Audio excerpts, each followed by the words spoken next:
Today in the crypto space, we see the market showing a bit of volatility right around $95,000 for Bitcoin, Ethereum holding steady right around 3,200, and the rest of the crypto space doing the same thing, stable, secure. At the current moment, maybe we should be looking for some longs. In today's video, I want to talk about the general market. I want to use Bitcoin as a leading indicator, but more importantly, guys, I want to talk about one project that is showing a decent setup, and of course, based on risk to reward ratio, we might want to get into an Helium position. So you know what? Let's talk about the news, let's analyze the charts, and let's strategize to capitalize.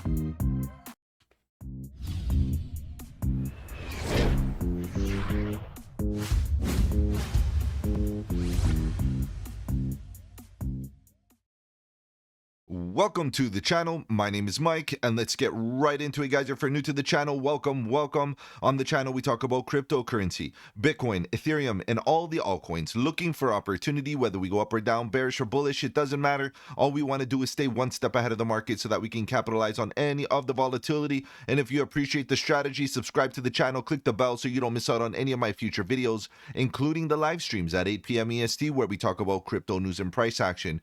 Guys, if you have any projects you want me to cover here on the channel, feel free to let me know in the comment section below. You can hit me up on the socials. The links are in the description. Better yet, guys, join the Discord. The Discord is where it's at. Lots of good alpha, trade setups, fundamentals, and learning material. The best part is it's absolutely free. All right, guys, let's begin. Let's see what's going on here. Because generally speaking, guys, the market has been showing a lot of weakness in the last few days.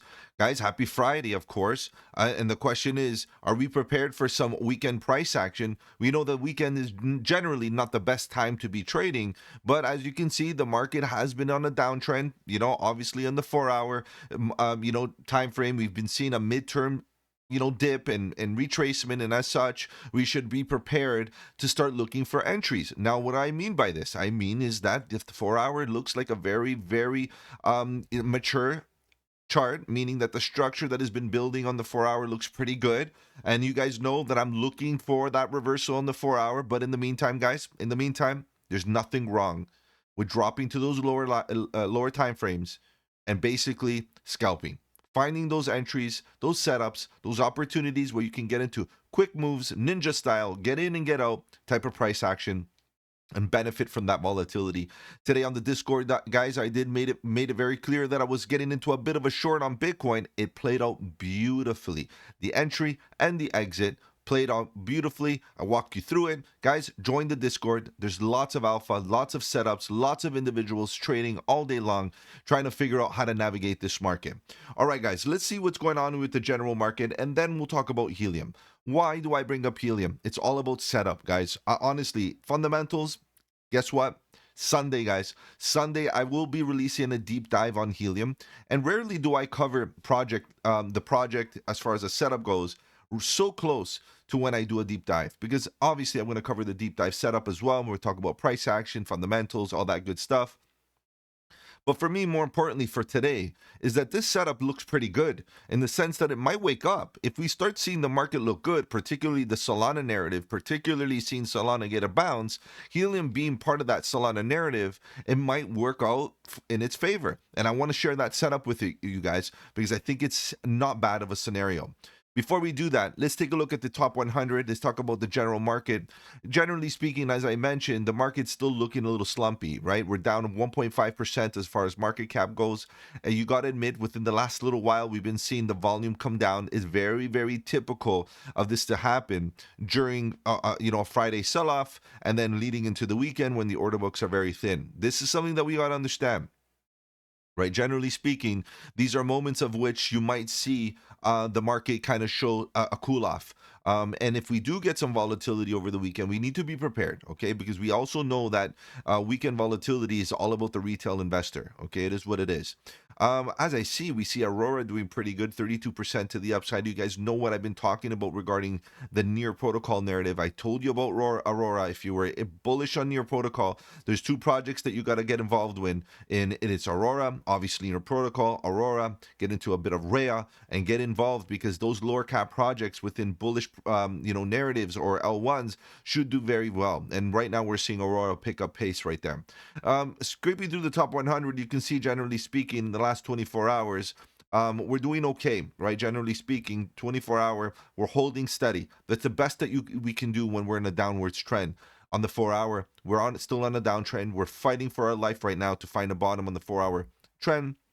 But today was a good sign. The good sign is that generally speaking, we're not getting more red. Really, it's pretty stable. Today, 1%, 2%, more or less, and that's about it. Zcash showing a bit of life, guys. Be careful with Zcash. Just be careful. I still feel lots of froth out there. These exit pumps and these nice reliefs are great. As you guys know, I longed into this relief. I already took profit, but it's all good. And also shorted on the way down and all this. I'm willing to trade Zcash. But at the end of the day, guys, ultimately, I'm a bit afraid of seeing Zcash so frothy up there. It is what it is. As we keep on coming down, you see a lot of the markets kind of iffy. We got some gainers. Monero privacy projects is coming back. We saw Monero and Zcash waking up. Maybe the privacy projects are going to go for another run. We have Litecoin, another boomer. And as we come down, you see a bit of that volatility throughout the space. Guys, it is what it is. Aave coming down 7.4%. That's a big move. That's almost a double-digit dip for today. As you can see, where we got Aptos and Aster doing 4%, right? But you got to understand, just because it's up 4% doesn't mean much when the market structure didn't make a higher high. It didn't do any of that yet. So we just got to hang tight. And again, I know I'm repeating myself, but it's so important because not only did we not break a structure or expand out of a range or anything like that, but we're leading into a moment of the week where the volume is very, very low and the order books are thin. So any volatility throughout the weekend is going to be, basically inducements, from either market makers, meaning bigger whales, bigger, individuals that are manipulating small or projects, meaning small market cap projects, and that becomes very, very difficult for a trader. Okay, so be careful out there over the weekend. And that's about it, guys. There's no point of getting into too much detail because it was a very uneventful week. As far as bulls go, from a bearish perspective, I think that you should be chilling out from a bearish stance at the current moment. Getting into fresh shorts, unless it's on the lower time frames, meaning the 5-minute, the 15-minute, the 3-minute, in and out type of trades, you're running the risk of getting into a late short. And that means that you might, have to endure a bit of pain. So if it was me right now, again, not financial advice, I would be chilling out, waiting to see what happens. I wouldn't be getting into anything aggressive. Okay, it is what it is. All right, guys, let's take a look at Helium. Today, I want to talk about Helium, and it's not, has nothing to do with the fact that I'm doing a deep dive on Sunday, which I am going to be releasing that. So stay tuned. Make sure that you click that bell so you don't miss out on that update. It's going to be an hour-long video about Helium and trying to figure out what it is and its value propositions, fundamentals, the team, the tokenomics, and all that kind of stuff. Okay, so make sure that you don't miss out on that. But today's not about only that, because the truth is that it is part of the Solana. You know that it migrated over to Solana. We'll touch base on this again, but it migrated over to Solana, and it's right now at about $446 million market cap. So it is not a micro. It is not a large cap. It's not even considered so much a mid cap, but it's a low mid, let's say, which means that it could still get to $1 billion market cap and double. Could it get to 2 billion? Of course. Could it get to 5 billion? Of course. All these things are all possibilities, because you know what, guys? It peaked at about $50 from its current price, which means that's almost like a 25 x or 20x, which means that if we would 20x its market cap, you know what I'm talking about, right? This is the reality. It could still do very, very well using historical price action. So this is something to consider, because you can see that it hit a bit of a floor price where there's no more selling and there's no more buying. It's the truth. That's a floor price where it reaches an equilibrium of fair value. And this is why I feel like it's super important. Okay, so it is what it is. Let's take a look at what they've been doing here on socials. Own the air. So what is Helium? The world's largest decentralized wireless network, built and owned by the people, powered by HNT, the currency of connectivity. Okay, we'll be talking about this again on Sunday, so I'm not going to get into too much depth here. And as you can see, there's a bit happening here. Helium hotspots earn HNT, and they are earning, hotspots are earning a bit of, rewards. That's the way it is. Connectivity should be ubiquitous. Thousands of venues and deployers have already figured this out with Helium. That's good, and all of this kind of stuff. That's nice to see. Check out the stats. Pivot back to DPIN. It is a DPIN project. It is what it is. But its fundamentals are something that we definitely need. The decentralization of our internet connection, guys. It is something that we do need. You can see, watch the whole interview here. Lots of good media here. If you want to go check them out, I highly suggest that you do that. All right, guys. I know you're here to talk about charts, so let's begin. Let's see what's going on with the charts, because ultimately, you know, is HNT at a good level? We want to know, is this an appropriate time to start taking a bit of risk? And when you start looking at this chart, you're asking yourself, but Mike, are we buying on a downtrend? Yeah, it could be very possible, guys. It could be very possible that we continue to the downside. But without any risk, there's no possibility of gain. And when you look at the market structure right now, it definitely is giving you a bit of an edge. And we'll take a look at this in a little bit more detail. So let's do that. What do we got here? We're still in a downtrend. Factual, right? Of course, the bears are going to love me right now. People that think this is going to come down, fall to the abyss, down to hell, of course, they're going to love it. And it's a fact. It's still lower lows and lower highs. This huge impulsive move got, reacted to real quick with massive sell pressure. This was an exit pump. Okay, so it is what it is. All right. And then not only did we come down, but we made a lower low. It is what it is. Right. The other parts of this chart that we need to be very aware of is the fact that we are looking at contesting the previous major lows, which is right into this level. Since 21 to all the way to 2023, the bear market, you can see after that we rallied up fairly nicely.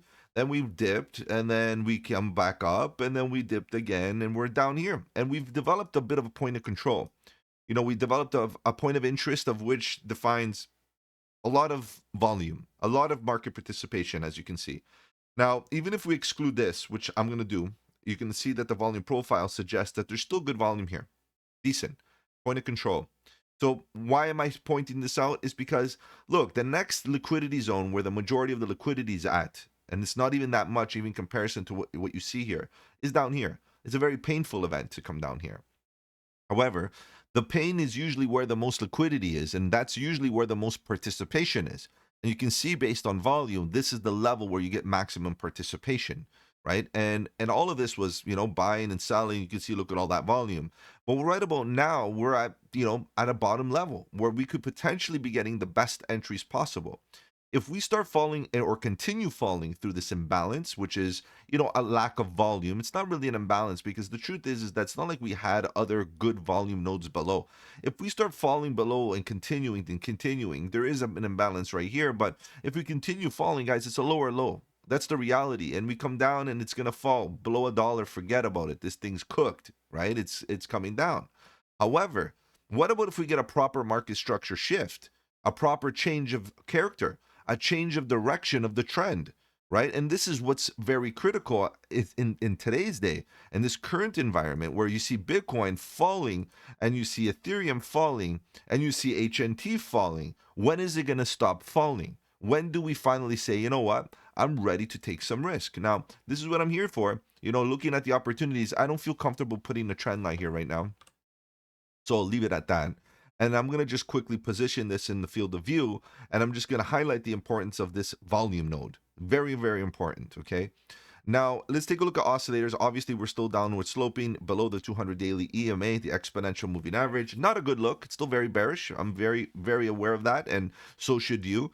However, we have to have a plan for what could be happening next. What I see is a lot of stability here. A lot of stability. And what I also see is a bit of a rollover on trend oscillator right into this level right here, as you can see, right? Doesn't look the greatest. Now, if we quickly start looking at the 4-day, for example, and we start looking at what's actually building on the 4-day, it starts to look okay. Why? Because we see downward sloping price action. Momentum is slowly shifting and holding very nicely. Expansions are getting weaker and weaker and weaker. EMAs are facing up, and we got green histogram bars. A green line here suggesting bullish divergence, and we got the green histogram bars. But we need to get into the bullish control zone. So as you look at the 4-day, it's okay. It's beginning. Do we get a rollover here? Good volume. I like it. And again, back to the daily.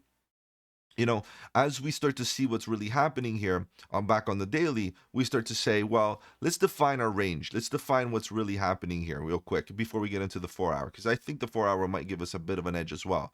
Now, what I like to do is define my range, because the range is going to allow me to structure out what the price is actually doing and the battlefield that it is, right? That's important. What am I working with? And I want to know. right? So the only way to really do that is define the range that holds the liquidity, right? The liquidity right now at this current moment, there's a lot of it up here, right? People that are short. Down here, we already swept the longs, coming down into this level. The longs got wrecked. The shorts are getting wrecked here too. Everybody's getting, a lot of people, depending on the position, get wrecked here. But all I know, this was a sweep, right? A failed breakdown. If you went short into this level, you got wrecked. If you were short, if you went long into this level, right into here, you might have gotten wrecked because you might have gotten stopped out on a loss or whatever the case may be. Regardless, what's the most important thing about this current chart is the fact that we got back into the structure, back tested, and we're currently hesitating. That's interesting to me. Very, very interesting. Now, at the same time, we're getting other confluences. Momentum. Guys, if you want to know more about this oscillator, it is called the multi-momentum oscillator. I got links in the description. It's been killing it regarding navigating this market. As you can see, at this point, this expansion was nice and deep. At this point, this expansion, although it made a lower low, was shallower, with a lot less strength in that. To go along with that, with more confluence, look at the momentum, the purple line. It's in an uptrend, very clearly in an uptrend, okay? So I'm going to try to do this layer by layer. In addition to that, okay, we see the volatility, which is the orange line. The orange line, had a bit of a reaction. Yes, it came down, having another bit of a reaction. Yes, it might still come down, but as it's coming down, the price is neutralizing that negative volatility. It is going neutral. That is a sign of strength. Okay, it's absorbing all the negativity as momentum shifts, volatility shifts to the downside. As soon as this is done, we might get a bullish response. And based on the conditions that are laid out here, and it is a complex structure with many shoulders ahead and maybe many shoulders, and that's totally fine. But what I like here is the way the sell pressure is being absorbed so far. We impulsed up, and now we're going sideways. In structure, bullish. That's good. Okay, that's something that interests me. And this is a daily time frame structure, guys. It's not like I'm looking at the 5-minute. So let's be real about that. What would make me even more bullish in the next little while?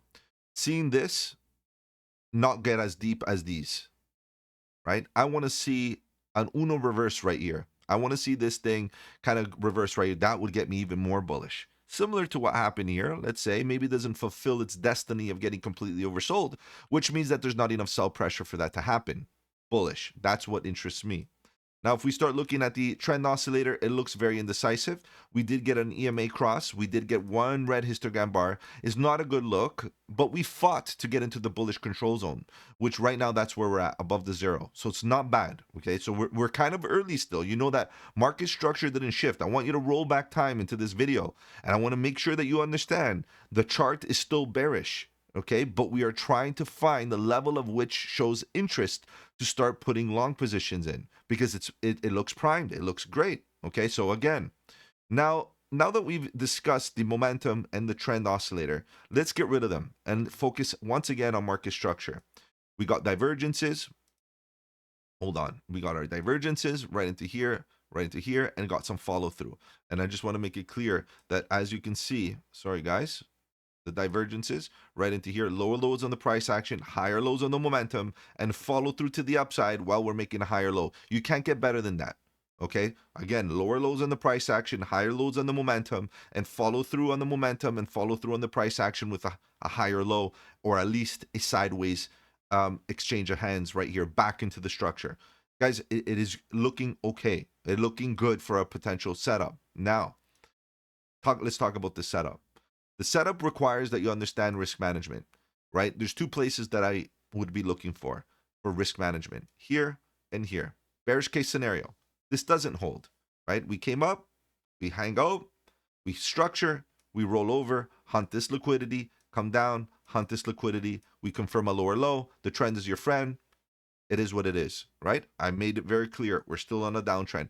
Do not get discouraged if that happens, because we are assuming that this is still very possible that we fall even further, right? However, if we can get a confirmed higher low, and one may argue that this is all you need, this sweep right here, this back test, and this is all you need to suggest, hey, this might be a bullish continuation.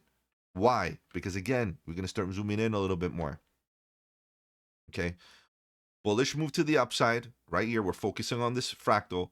Nice V recovery.